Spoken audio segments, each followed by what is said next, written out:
الحمد لله وكفى وسلام على عباده الذين اصطفى أما بعد فأعوذ بالله من الشيطان الرجيم بسم الله الرحمن الرحيم ربنا لا تزغ قلوبنا بعد إذ هديتنا وهب لنا من لدنك رحمة إنك أنت الوهاب وقال رسول الله صلى الله عليه وسلم الدعاء مخ العبادة أو كما قال صلى الله عليه وسلم صدق الله المولانا العظيم وصدق رسوله النبي الكريم ونحن على ذلك لمن الشاهدين والشاكرين والحمد لله رب العالمين اللهم صل وسلم وبارك على سيدنا ومولانا محمد وعلى آل سيدنا ومولانا محمد عدد خلقك ورضا نفسك وزنة عرشك ومداد كلماتك جزا الله عنا محمد صلی اللہ علیہ وسلم ما هو أهله۔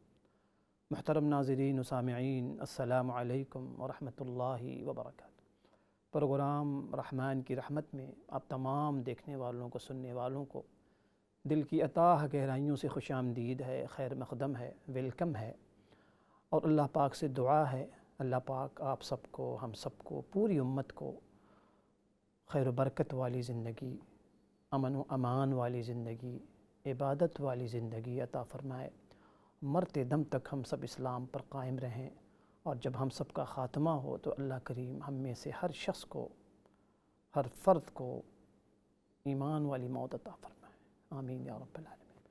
اے ناظرین، آج ہماری بڑی خوش نصیبی بھی ہے کہ ہمارے ساتھ اسی علاقے کے امام و خطیب مسجد یوسف کے حضرت مولانا مفتی سیف اللہ صاحب بھی اس اسٹوڈیو میں تشریف فرما ہے۔ حضرت سے بھی انشاءاللہ ملفوظات ہم سنیں گے، مستفید ہوں گے، اور آپ حضرات بھی انشاءاللہ تعالی مستفید ہوں گے حضرت سے۔ ناظرین، یہ جو دعا میں نے پیش کی ہے، یہ دعا سورہ آل عمران کی ہے اور آیت نمبر 8 ہے۔ یوں تو قرآن مجید کی ہر دعا، ہر آیت، اللہ کریم کا ہر حکم یقیناً نہایت ہی عظیم الشان، بلند و بالا، بہترین، لیکن بعض دعائیں، بعض باتیں چونکہ ہماری حالت سے بڑی مطابقت رکھتی ہیں، ہماری نیڈ سے بہت بڑی نیڈس ضرورت ہوتی ہیں، اس لیے ان کی اہمیت ہمارے حال احوال کے اعتبار سے بڑھ جاتی ہے۔ یہی حال اس دعا کا بھی ہے۔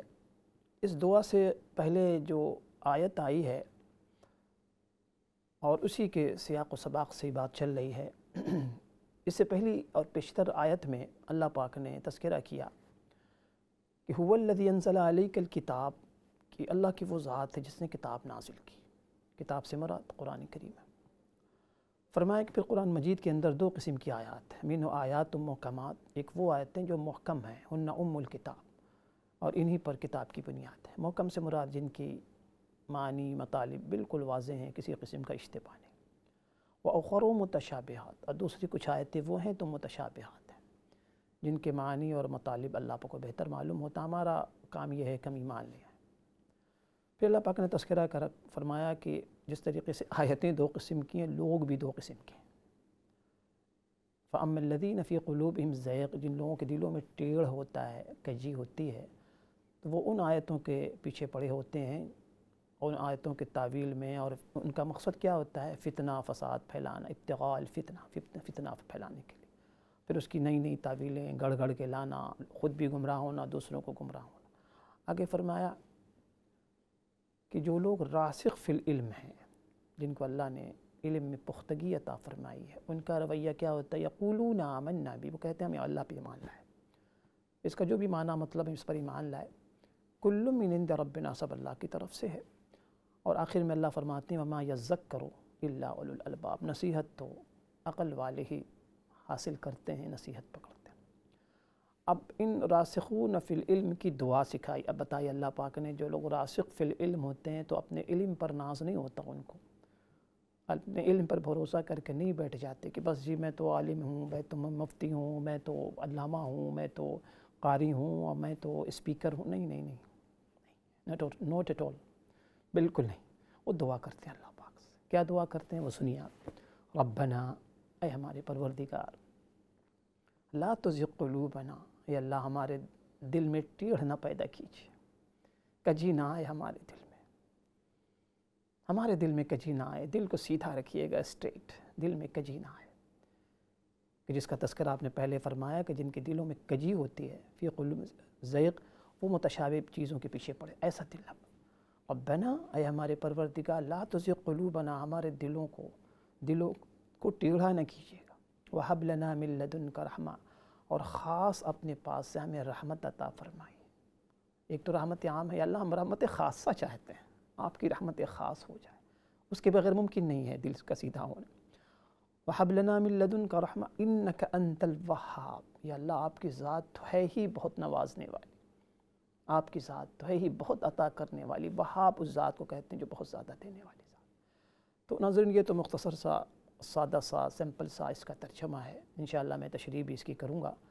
میں اپنے حضرت سے بھی گزارش کروں گا کہ حضرت اس آیت کے حوالے سے یا اس آیت سے متعلق کچھ باتیں ہیں جو آپ کے سامنے انشاءاللہ پیش کریں گے۔ جی حضرت السلام علیکم ورحمۃ اللہ۔ وعلیکم السلام ورحمۃ اللہ وبرکاتہ۔ اللہ کا شکر ہے، بڑی مہربانی حضرت، آپ نے ہماری ریکویسٹ، درخواست قبول فرمائی، انشاءاللہ آپ سے ہم مستفید ہوں گے۔ ہمارے ناظرین الحمدللہ یہ رحمان کی رحمت میں دعاؤں کا یہ پروگرام ہوتا ہے، تو آج جو دعا ہم نے پیش کی، میں نے پیش کی ہے، سورہ آل عمران کی ہے، اور اس میں زیغ کا اور ہدایت کا تذکرہ کیا گیا۔ اس حوالے سے ہمارے ناظرین کو آپ بہت بہت شکریہ، آپ نے مجھے اس اہم پروگرام میں آنے کی دعوت دی اور موقع دیا۔ بہت شکریہ۔ جیسا کہ آپ نے حدیث پڑھی، الدعاء ہوا مخ العبادہ، الدعاء مخ العبادہ، دعا عبادت کا مغز اور خلاصہ ہے۔ اور ایک اور حدیث میں فرمایا دعا ہی عبادت ہے۔ بالکل، الدعاء هو العبادہ، کیونکہ عبادت کا مقصد یہ ہوتا ہے کہ اللہ تعالیٰ کی بندگی کر کے اللہ تعالیٰ سے تعلق پیدا کرنا، دعا سے تعلق پیدا ہوتا ہے، تو یہ عبادت سے مقصد ہے۔ تو ہمارے معاشرے میں بڑی کمی پائی جاتی ہے کہ عبادت تو ہم کرتے ہیں کسی نہ کسی درجے میں، لیکن دعاؤں کا وہ اہتمام نہیں رہا، جیسا کہ ہم حدیث میں دیکھتے ہیں، کتب حدیث میں اور آپ صلی اللہ علیہ وسلم کی حیات طیبہ میں، کہ اتنی لمبی لمبی اور اتنی کثرت سے دعائیں ہیں کہ علماء نے مستقل کتابیں لکھی ہیں جو آپ صلی اللہ علیہ وسلم سے منقول ہیں حدیث دعا کے سلسلے میں۔ تو لہٰذا ہمیں دعاؤں کا اہتمام کرنا چاہیے۔ بڑا اہم پروگرام آپ نے شروع کیا ہے۔ اور ایک اور بات میں ایڈ کرنا چاہوں گا دعا کے سلسلے میں، دعا اور عبادت کے جو ہے نا وہ فرق کے حوالے سے، کہ عبادت اسی وقت عبادت ہوتی ہے جب عبادت کی نیت سے کی جائے۔ مثال کے طور پر یہ ہے کہ نماز آدمی پڑھتا ہے اللہ کی بندگی کے طور پر، تو وہ نماز ہوگی۔ اگر نماز کو یہ کہے کہ اس میں اتنی ایکسرسائز ہیں، کئی لوگ کہتے رہتے ہیں کہ اس کے اندر اتنی ایکسرسائز ہیں، تو وہ ایکسرسائز ہو جاتی ہے، وہ طبی فائدہ، میڈیکلی فائدہ تو ہو جاتا ہے، اس میں کوئی شک نہیں ہے۔ یہی وجہ جو لوگ نماز کا اہتمام کرتے ہیں فٹ ہوتے ہیں۔ لیکن اگر کسی کی نیت ہی یہی ہو کہ ایکسرسائز ہو جائے یا میری صحت ٹھیک رہے، تو وہ عبادت نہیں ہوگی۔ یہی بالکل، تو یہی حال ہے روزے کا۔ اب روزہ رکھے آدمی تو روزہ عبادت سمجھ کر، لیکن اگر کوئی ڈائٹنگ سمجھ کر کہ میں تھوڑا ہیلدی ہو جاؤں گا اور سلم سمارٹ ہو جاؤں گا، تو وہ سلم سمارٹ تو ہو جائے گا، روزہ نہیں ہوگا۔ لیکن دعا کا معاملہ بڑا عجیب ہے۔ دعا اگر اس لیے کی جائے، اے اللہ مجھے تو اپنا قرب عطا کر، مجھے جو ہے نا اپنی محبت عطا کر، مجھے جو ہے وہ بیت اللہ کی حاضری عطا کر، مجھے نمازوں کا اہتمام عطا کر، یہ بھی عبادت ہے۔ اور دعا اگر کرے کہ اللہ مجھے اولاد صالح عطا کر، مجھے رزق حلال عطا کر، مجھے جو ہے نا وہ دنیاوی ضروریات جتنی بھی مانگتا ہے بشرطے کہ جائز ہو، تو جائز کم ہی، تو یہ بھی عبادت ہے۔ تو بڑی اہم چیز ہے دعا۔ دوسری جو ہے نا، ایک تو دعا کے سلسلے میں یہ کہوں گا، دوسری جو آپ نے یہ دعا آج پڑھی ہے، تلاوت کی ہے، قرآنی دعا، تو قرآنی دعا کی بڑی اہمیت ہے۔ سب سے پہلے اہم ترین دعائیں وہی ہیں جو قرآن میں منقول ہیں، پھر حدیث میں منقول ہیں، اور پھر اپنی زبان میں اپنے الفاظ میں جو بھی آدمی دعا کر سکتا ہے تو کرے، تو بڑی اہم دعا ہے۔ اس کے سلسلے میں یہ کہوں گا کہ جو سب سے اہم دعا جس کا ہمیں حکم دیا گیا ہے اور جس پر ہم عمل کرتے ہیں اور اسلام کی تعلیم ہے، وہ ہدایت کی دعا ہے۔ اہدنا الصراط المستقیم۔ ہر نماز کی ہر رکعت میں ہم پڑھتے ہیں اور اللہ تعالیٰ سے دعا کرتے ہیں، تو یہ دعا اس کے ساتھ ریلیٹڈ ہے، گویا کہ اس دعا کی ایک انشورنس ہے کہ باری تعالیٰ ہمیں جب تو ہدایت دے دے تو اس کے بعد تو ہمیں گمراہ نہ کرنا۔ تو یہ اللہ تعالیٰ سے اسی دعا کے ساتھ ایک اور جو ہے اس کی حفاظت اور اس پر استقامت کی دعا، تو بڑی اہم ترین دعا ہے جس کا قرآن نے ہمیں حکم دیا ہے، اس پر ہمیں عمل پیرا ہونا چاہیے۔ بالکل، بہت شکریہ حضرت، بہت شکریہ۔ ناظرین، حضرت سے آپ ملفوظات سن رہے تھے۔ اصل میں صحیح کہا ہے علماء نے کہ دعا کیا ہے؟ دعا ایک امید کا نام ہے، دعا یقین کا نام ہے، دعا وسیلے کا نام ہے، دعا بھروسے کا نام ہے، دعا محبت کا نام ہے، یہ دعائیں ہیں۔ تو اس دعا کے اندر جو آج میں نے پیش کی، دیکھیں بندہ کیا مانگ رہا ہے۔ اب آپ دیکھیں، میں نے بارہا عرض کیا ہے کہ قرآن کریم قصے کہانی کی کتاب تو ہے نہیں، ہسٹری کی کتاب تو ہے نہیں کہ نئی نئی چیزیں بتا کے ہماری معلومات میں اضافہ ہو رہا ہے، نہیں۔ یہ دعائیں جو اللہ پاک ہمیں اپنے نیک بندوں کا، کبھی انبیاء علیہ الصلوۃ والسلام کی دعائیں، کبھی نیک بندوں کی دعائیں ہمیں جو بتائی جاتی ہیں، مقصد یہ کہ دعاؤں کو پڑھا کرو، ان دعاؤں کے ذریعے دعا مانگو۔ یہ دعاؤں کے سرکاری مضامین ہیں، یہ اللہ پاک کی طرف سے آئے ہیں، یہ سرکاری مضامین۔ قاری طیب صاحب رحمۃ اللہ علیہ فرمایا کرتے تھے کہ یہ دعائیں اللہ پاک کی طرف سے سرکاری مضامین، تو ان دعاؤں کو معمول ہم بنائیں۔ تو ابھی حضرت نے بھی عرض کیا کہ دیکھیں اس دعا کے اندر دو تین نقطے بڑی عجیب ہیں۔ ایک تو اس دعا سے یہ پتہ چلا کہ ہدایت سے اور ہادی سے کوئی شخص بے نیاز نہیں ہے، بڑی سے بڑی ہستی۔ آپ دیکھیں نا کہ آپ جب سورۃ الفاتحہ پڑھتے ہیں تو یہ سورۃ الفاتحہ صرف عوام کے لیے نہیں ہے، صرف گناہگاروں، مجھ جیسے گناہگاروں کے لیے نہیں ہے کہ بھئی تم گناہگار چکے ہو اس لیے ہدایت مانگو۔ جو نیک صلحاء ہیں، علماء ہیں، اولیاء ہیں، وہ نہیں سورۃ فاتحہ کے حوالے سے ان کو آپشن موجود ہے، وہ چاہے تو سورۃ الفاتحہ پڑھ لیں، چاہے کوئی اور سورت پڑھ لیں، نہیں۔ حتیٰ کہ وہ لوگ جن کا ہدایت یافتہ ہونا کنفرم ہے، حضرات صحابہ کرام، خلفائے راشدین، عشرہ مبشرہ، اور آپ قربان جائیں کہ جو اس ہدایت کے سرچشمہ ہیں، منبع ہیں، رحمت عالم صلی اللہ علیہ وسلم، آپ بھی جب نماز پڑھا کرتے تھے تو کیا یہ صورت پڑھا کرتے تھے؟ حالانکہ آپ کی صدقے میں سب کو ہدایت ملے گی۔ اچھا میں عرض کر دوں کہ دیکھیں ہدایت کا دو ترجمہ، دو مفہوم ہیں۔ ایک ہدایت کہتے ہیں کسی کو راستے پہ لگا دینا، ایک ہے ہدایت سے مراد دوسرا معنی جو ہے وہ ہے منزل مقصود تک پہنچا دینا۔ انبیاء علیہ الصلوۃ والسلام یا ان کے متبعین یا علماء صلحاء، یہ جو ہدایت دینے کا کام کرتے ہیں تو یہ راستے پر لگاتے ہیں، ہدایت والے راستے پر، جس کو ہم مانگتے ہیں اہدنا الصراط المستقیم۔ ہدایت کا دوسرا جو مفہوم ہے منزل مقصود تک پہنچا دینا، وہ صرف اللہ پاک کا کام ہے۔ قرآن نے بارہا اس کا تذکرہ آپ آیتیں سنتے ہوں گے، من یہدہ اللہ فلا مضل لہ ومن یضلل فلا ہادی لہ۔ جس کو اللہ گمراہ کرتے اسے کوئی ہدایت نہیں سکتا، اور جسے اللہ پاک ہدایت دیتے ہیں اسے کوئی گمراہ، جسے اللہ گمراہ کرتے ہیں اسے کوئی ہدایت نہیں سکتا۔ اور اسی موقع پر ہدایت دی کہ اسی مفہوم کے حوالے سے رحمت عالم صلی اللہ علیہ وسلم کی بڑی کوشش تھی کہ خواجہ ابو طالب ایمان قبول فرما لیں، لیکن آخر وقت تک وہ ایمان نہیں لائے۔ آپ بہت غمگین ہوئے، آپ کو بڑا صدمہ ہوا، آپ کو بڑا غم ہوا۔ اس موقع پر آیت اتری، انک لا تہدی من احببت، اے میرے محبوب صلی اللہ علیہ وسلم، اے میرے محبوب، ہدایت دینا آپ کے بس میں نہیں ہے، آپ کے اختیار میں دیا ہی نہیں ہم۔ یہ کون سی ہدایت ہے؟ یہ منزل مقصود تک پہنچا دینا، دل میں ہدایت کا اتار دینا، یعنی ایمان سے کسی کو مشرف کر دینا، یہ صرف اور صرف اور صرف اللہ پاک کا کام ہے۔ اللہ کے بعد اگر اختیارات کسی کو دیے جاتے، ناظرین کامن سینس کی بات کر رہا ہوں، بالکل کامن سینس کی، تو یہ سارے اختیارات رحمت عالم صلی اللہ علیہ وسلم کو دے دیے جاتے۔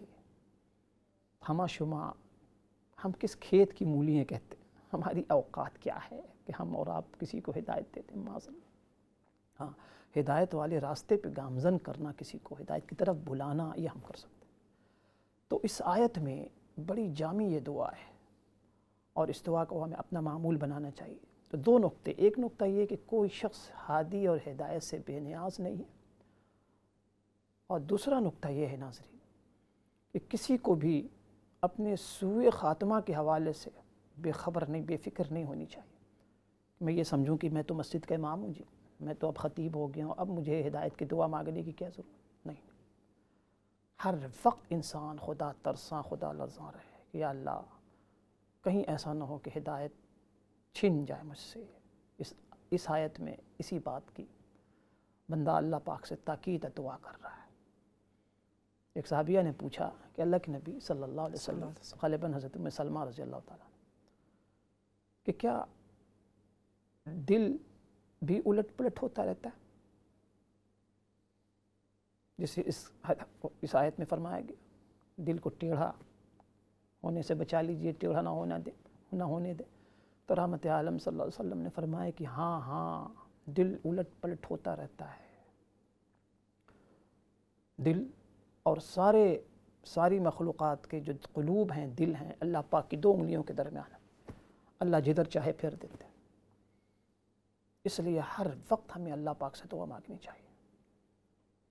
ایمان کو بچا کر لے جانا بہت مشکل کام ہے ناصر، اس لیے کبھی اس حوالے سے انسان کو بے خبر، بے فکر، نڈر نہیں ہونا چاہیے جی میں تو بس اب شیخ کل بن گیا۔ نہیں، کسی نے عبدالقادر جیلانی رحمۃ اللہ علیہ سے ایک مرتبہ پوچھا کہ حضرت آپ ہنستے نہیں ہیں،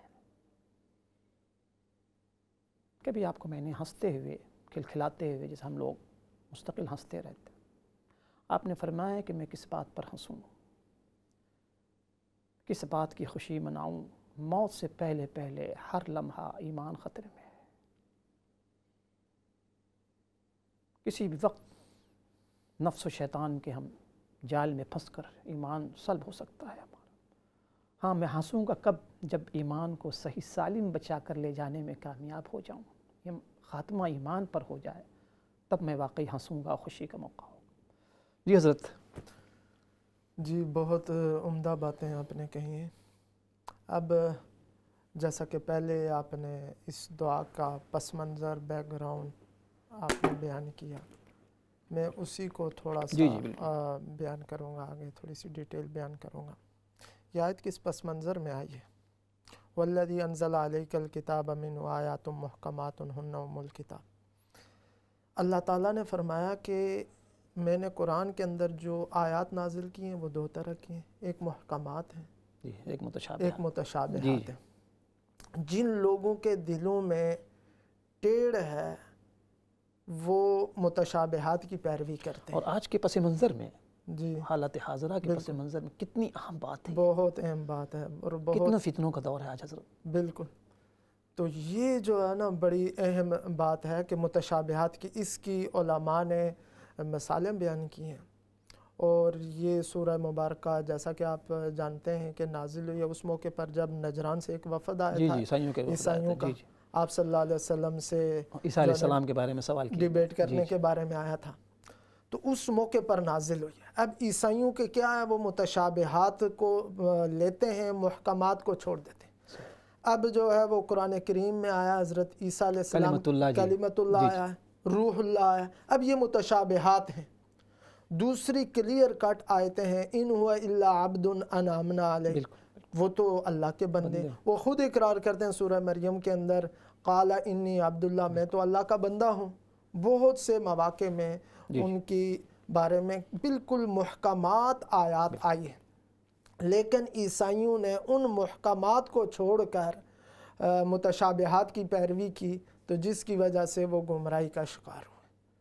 اسی طرح ایک اور مثال میں آپ کو دے دوں کہ کلام اللہ شریف کے اندر فرمایا یا ایھا الذین آمنوا لا تاکلوا الربا اضعافا مضاعفا، اے ایمان والو سود نہ کھاؤ بڑھا چڑھا کر۔ اب کئی لوگوں نے اس آیت سے مفہوم نکالنے کی یہ کوشش کی کہ سود لینا جو ہے وہ منع ہے، سود دینا جو ہے نا اس کی تو کیا نام ہے، کوئی ممانعت نہیں ہے، یہاں پر ہے سود نہ کھاؤ، اگر تمہیں دینا پڑے تو دے دو۔ حالانکہ دوسری آیت موجود ہے، احل اللہ البیع وحرم الربا، اللہ نے بیع کو حلال کیا اور ربا کو، سود کو حرام کیا، چاہے لین ہو چاہے دینا ہو، دونوں شامل۔ اور حدیث میں اس کی تشریح آئی کہ اللہ تعالیٰ نے سود کھانے والے پر اور سود کھلانے والے پر آ کھلاؤ و منہ کھلاؤ، کھانے اور کھلانے دونوں پر جو ہے نا وہ لعنت بھیجی ہے۔ تو یہ گمراہی کی بنیاد ہے کہ لوگ محکمات کو چھوڑ کر متشابہات کے پیچھے چل پڑتے ہیں۔ یہ عیسائیوں کی بات نہیں ہے، ہمارے اب تو ان کا کیا کہنا، ہمارے یہاں حضرت ان کو چھوڑیں آپ، ہمارے یہاں جو صورتحال ہے، جو فتنوں یعنی نہ ختم ہونے والا سلسلہ جو شروع ہوا ہے فتنوں کا، طرح طرح کے فتنے، طرح طرح کے گروپ اور طرح طرح کے عقیدوں کو پروموٹ کیا جاتا ہے، اور ہر فرقے والا گروپ جو ہے نا قرآن کی آیات ہی کوٹ کرتا ہے۔ بالکل، وہ وہی بنیاد وہی ہے، تو بنیاد وہی ہے، متشابہات کو لے لیتے ہیں۔ اب مثال کے طور پر میں ایک اور بات کہوں گا کہ صحابہ کے بارے میں قرآن کی آیات، احادیث اور جو ہے نا وہ دین کا کہیں متواتر حصہ، ان کی عدالت، ان کے جو ہے نا ایمان اور ان کی جو ہے نا وہ بزرگی پر واضح ہے بالکل۔ لیکن کئی لوگ کچھ واقعات اور جو ہے نا وہ مشاجرات جو ہیں ان کو لے کر اختلاف کو، اس لیے کسی نے بہت اچھا کہا ہے کہ دیکھیں صحابہ کرام کی شان کو اور عظمتوں کو سمجھنا ہونا، تو یہ قرآنی شخصیات ہیں، تاریخی شخصیات نہیں ہیں۔ تاریخ کے آئینے میں نہ دیکھو، قرآن کے آئینے میں نہیں دیکھو۔ قرآن قطعی ہے تو قطعیات کی روشنی تاریخ میں کتنا گڑبڑ ہوا ہے، بالکل۔ تو اب رتب و یابس روایات ہیں تاریخی، ان کے اندر عین ممکن ہے کہ بہت سی باتیں اس میں ایڈ کر دی گئی ہیں، گڑھ دکھ کے شامل کر، قرآن میں تو نہیں ہوا ایسا الحمدللہ، صحیح احادیث کے اندر بالکل۔ تو یہ بات ہے، اب اس میں جو ہے وہ کرتے ہیں۔ اب سوال یہ پیدا ہوتا ہے کہ یہ متشابہات پھر آئے کیوں ہیں؟ متشابہات جو آیات آئی ہیں تو یہ کیوں اللہ تعالیٰ نے نازل کی ہیں جب کلیئر نہیں ہے؟ تو اس کا جواب علماء نے بڑا خوبصورت دیا ہے کہ یہ بھی آزمانے کے لیے امتحان ہے، یہ ایک امتحان ہے کہ کون آدمی محکمات کی پیروی کرتا ہے، کون متشابہات کی، کون اس کے معنی کے اندر جو ہے نا وہ گھستا ہے۔ حالانکہ جو راسخین فی العلم ہے اس لیے بتا دیا گیا، راسخون فی العلم یقولون آمنا بھی، وہ بھی اللہ پر ایمان لاتے ہیں، کہتے ہیں اللہ کی۔ تو ان کے بھیجنے کا، نازل کرنے کا مقصد ہی یہی ہے کہ آزمایا جائے، امتحان ہے۔ تو ہمارا امتحان جہاں پر محکمات کے سلسلے میں یہ ہے کہ ہم ان پر ایمان لائیں اور ان کا جو معنی مفہوم ہے اس پر ایمان لائیں، اسی طرح متشابہات کے بارے میں ایمان یہ ہے، ہمارا امتحان یہ ہے کہ ان پر ایمان لائیں کہ یہ اللہ کی طرف سے ہیں اور معنی بھی اللہ کے سپرد کر دیں۔ بے شک بے شک، بہت شکریہ حضرت۔ ناظرین، جو دعا آج پڑھی گئی ہے، بتائی گئی ہے، مقصد کیا ہوتا ہے کہ ان دعاؤں کو ہم سنیں، یاد کریں، اس کا مفہوم بھی ہمارے ذہن، اس لیے ترجمہ بھی بتایا جاتا ہے، آپ کو بیک گراؤنڈ بتایا جاتا ہے۔ دعا یہ ہے، ربنا لا تزغ قلوبنا بعد اذ ہدیتنا وہب لنا من لدنک رحمہ انک انت الوہاب۔ سورہ آل عمران آیت نمبر 8، اس کو یاد کر لیں آپ تمام بھائی بہن۔